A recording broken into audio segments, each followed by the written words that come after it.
Hello दोस्तों Parag Parekh flexi cap mutual fund के बारे में एक न्यूज़ पब्लिश हो रही है पिछले 2-3 दिनों से। और इसको officially announcement mister Rajiv Thakkar ने ही किया हुआ है, जो Parag Parekh flexi cap mutual fund के मैनेजिंग इन डायरेक्टर और सीआईओ है। इस न्यूज़ के मुताबिक आप 15 मार्च 2022 से इस म्यूचुअल फंड में एसआईपी और लमसम अमाउंट स्टार्ट कर सकते हो। बस सबसे पहले मैं इस कंट्रोवर्सी को बता देता हूँ कि इस म्यूचुअल फंड में एसआईपी और लमसम अमाउंट स्टॉप क्यों की गई थी।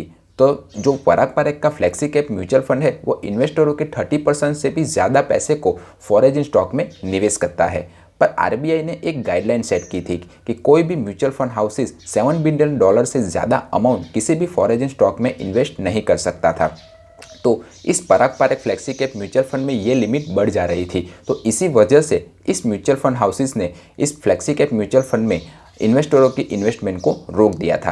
पर ऑफिशियली अभी मिस्टर राजीव ठक्कर ने ये बताया है कि वो फिर से इन्वेस्टमेंट स्टार्ट करने वाले हैं। और वो कौन कौन से कदम लेने वाले हैं, तो उसमें सबसे पहला कदम ये है कि वो जो उनका फॉरेन इन्वेस्टमेंट है उसको बेचकर जो भी पैसा मिलेगा उसे इंडियन स्टॉक मार्केट में निवेश करने वाले हैं। तो जो लोग भी इस Parag Parekh flexi cap mutual fund में ये सोचकर ही इन्वेस्ट कर रहे थे कि उन्हें फॉरेन स्टॉक में डाइवर्सिफिकेशन मिल जाएगा, तो उसके लिए ये एक थोड़ी सी सैड न्यूज़ है।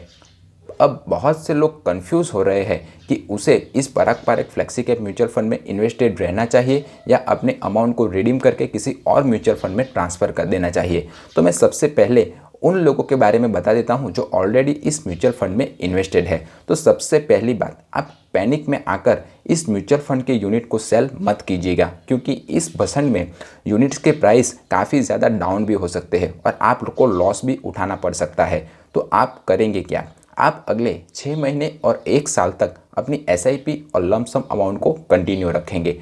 अगर इस फ्लेक्सी कैप म्यूचुअल फंड ने अपने बेंचमार्क के इंडेक्स को अगर इन 6 महीने और 1 साल में बीट किया तो आप इस म्यूचुअल फंड में कंटिन्यू रह सकते हो, वरना जितना जल्दी हो सके उतना जल्दी इस म्यूचुअल फंड से आप निकल जाएगा।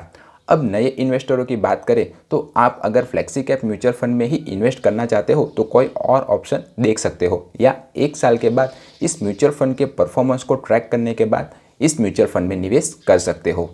और अगर कोई भी डिसीजन लेना हो तो सबसे पहले अपने फंड मैनेजर या फंड एडवाइज़र की सलाह ज़रूर ले। पर मेरी तो यही सलाह है कि आप अगले 1 साल तक इस म्यूचुअल फंड में कंटिन्यू रहे और इसे कंटिन्यूसली वॉच करते रहे। अगर ये इन्फॉर्मेशन पसंद आई हो तो वीडियो को लाइक कर दे, चैनल को सब्सक्राइब कर दे। Bye bye.